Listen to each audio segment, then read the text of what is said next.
नमस्कार दोस्तों, कानून का ज्ञान चैनल में आपका एक बार फिर से स्वागत है। दोस्तों, वीडियो को शुरू करने से पहले आप सभी से रिक्वेस्ट है, अगर आपने मेरे चैनल को अभी तक सब्सक्राइब नहीं किया है तो प्लीज सब्सक्राइब जरूर कर ले, ताकि मेरी नई से नई वीडियो आपको तुरंत के तुरंत मिल सके। दोस्तों, यहाँ पर आपको कानून की हर जानकारी दी जाएगी, तो प्लीज चैनल को सब्सक्राइब जरूर कर ले।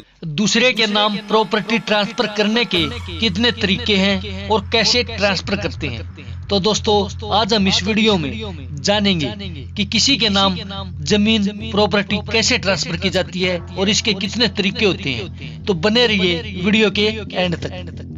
जीवन में सबसे अहम काम संपत्ति का हस्तांतरण यानी कि प्रॉपर्टी ट्रांसफर करना होता है। समय पर या सही तरीके से प्रॉपर्टी ट्रांसफर नहीं करने की वजह से सबसे ज्यादा लड़ाई झगड़े होते हैं। प्रॉपर्टी ट्रांसफर के 5 तरीके होते हैं, जो कि शेयर डीड या बिक्रीनामा, गिफ्ट डीड, रिलाइन, क्यूसमेंट डीड, त्यागनामा और विल होती है। इन 4 विकल्पों में से आप किसी को यूं ही नहीं चुन सकते, क्योंकि इनमें से हर एक अपना अलग अलग रोल निभाता है, जो समय और जरूरत के हिसाब से इस्तेमाल किया जाता है। नंबर 1, सेल डीड यानी कि बिक्रीनामा। सेल डीड में प्रॉपर्टी ट्रांसफर का एग्रीमेंट होता है। इसमें वह सभी नियम व शर्तें लिखी होती हैं जिनके तहत प्रॉपर्टी ट्रांसफर की जाती है। ट्रांसफर ऑफ प्रॉपर्टी एक्ट 1882, जिसमें संपत्ति की बिक्री और खरीद से जुड़े मामलों की परिभाषा लिखी गई है, के मुताबिक अचल संपत्ति की बिक्री के लिए 2 पक्षों के बीच तय हुई शर्तों का एक कॉन्ट्रैक्ट होता है, जिसके द्वारा बिक्री समझौते में तय हुई शर्तों पर भविष्य में प्रॉपर्टी ट्रांसफर करने का वचन होता है। एग्रीमेंट करने के नियम व सावधानियां। प्रॉपर्टी खरीदते समय कई तरह की औपचारिकताओं की पूर्ति करनी होती है, जिनमें एग्रीमेंट सबसे महत्वपूर्ण चरण होता है। एग्रीमेंट लिखित तौर पर एक दस्तावेज होता है, जिसमें लिखित तौर पर दाम और शर्तों के बारे में लिखा होता है। दोनों पक्षों के अलावा 2 गवाह हो, सभी के पास आधार कार्ड हो। ऐसे में यह जरूरी हो जाता है कि प्रॉपर्टी ट्रांसफर के एग्रीमेंट में कुछ बातों का ध्यान में रखा जाना चाहिए, जैसे कि आप कितनी प्रॉपर्टी बेच रहे हैं, वह कहां पर स्थित है और उसकी दिशा कौन सी है, या प्रॉपर्टी का कौन सा भाग आप बेच रहे हैं, दोनों पक्ष सहमत हैं या नहीं है, और उसकी कीमत कितनी है। वो कीमत सरकार द्वारा तय किए गए सर्विल रेट से कम तो नहीं है। संपत्ति की कीमत कैसे चुकाई गई है और जो मोल भाव मौखिक तौर पर हुआ है उसका जिक्र एग्रीमेंट में किया गया हो, इत्यादि। Stamp duty. प्रत्येक राज्य के अनुसार स्टाम्प ड्यूटी अलग अलग होती है।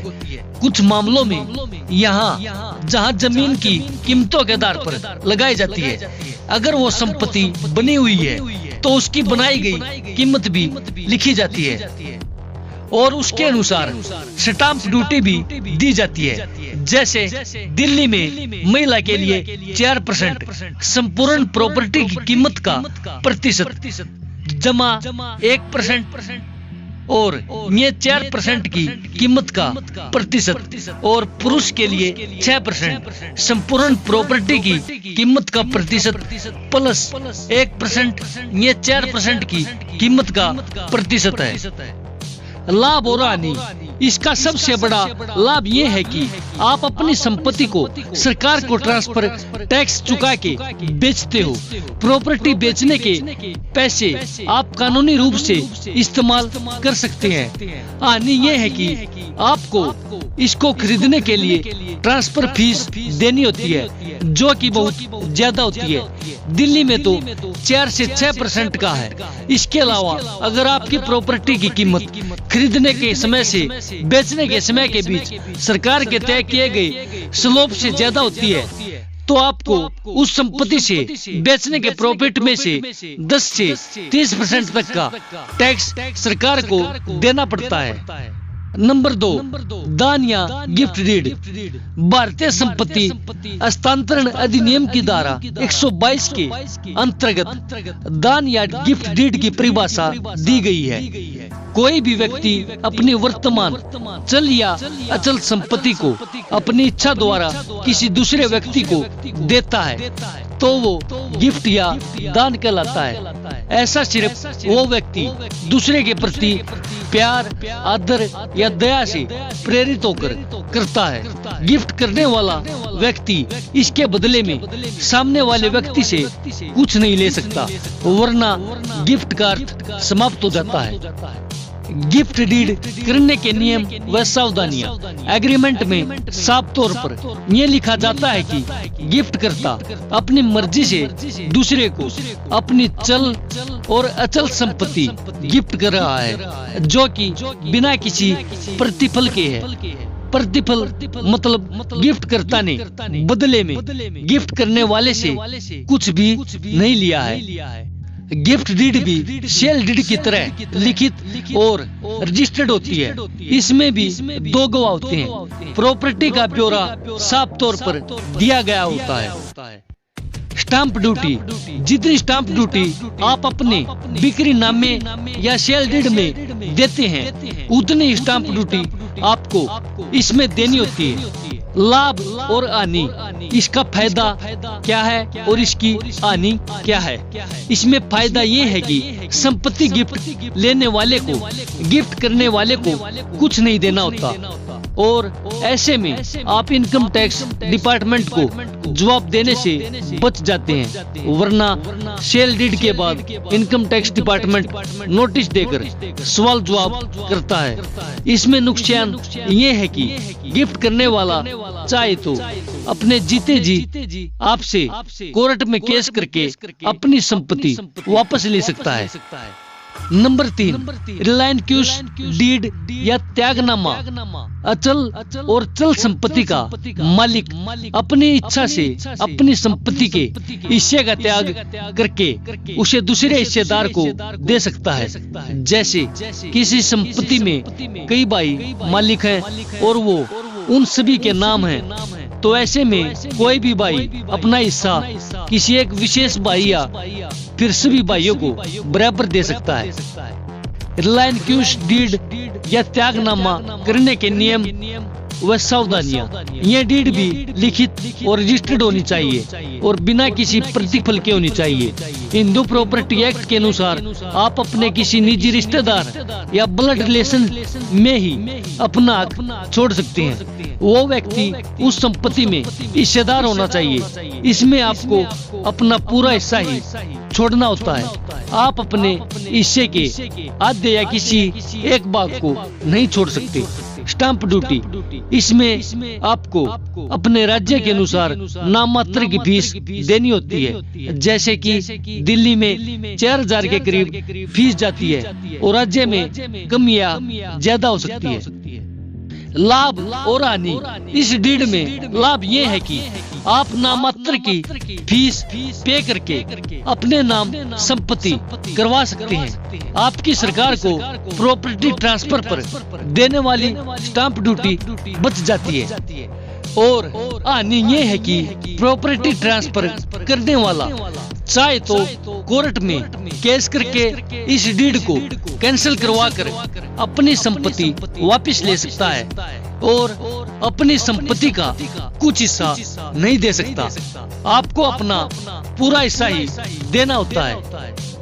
नंबर 4, विल, वसीयत या इच्छा पत्र।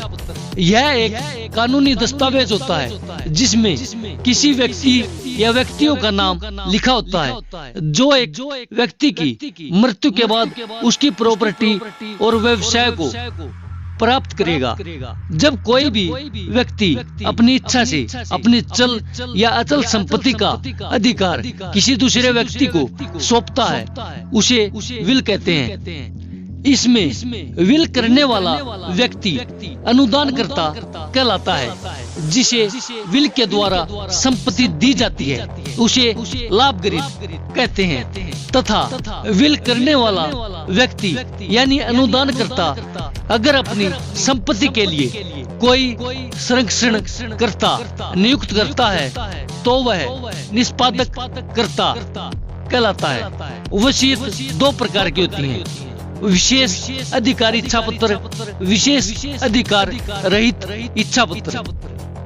वसीयत लिखने की शर्तें, विल लिखने के लिए कुछ कानूनी बातों का पालन करना होता है जो कि भारतीय उत्तराधिकारी अधिनियम इंडियन सक्सेशन एक्ट 1952 में लिखित है।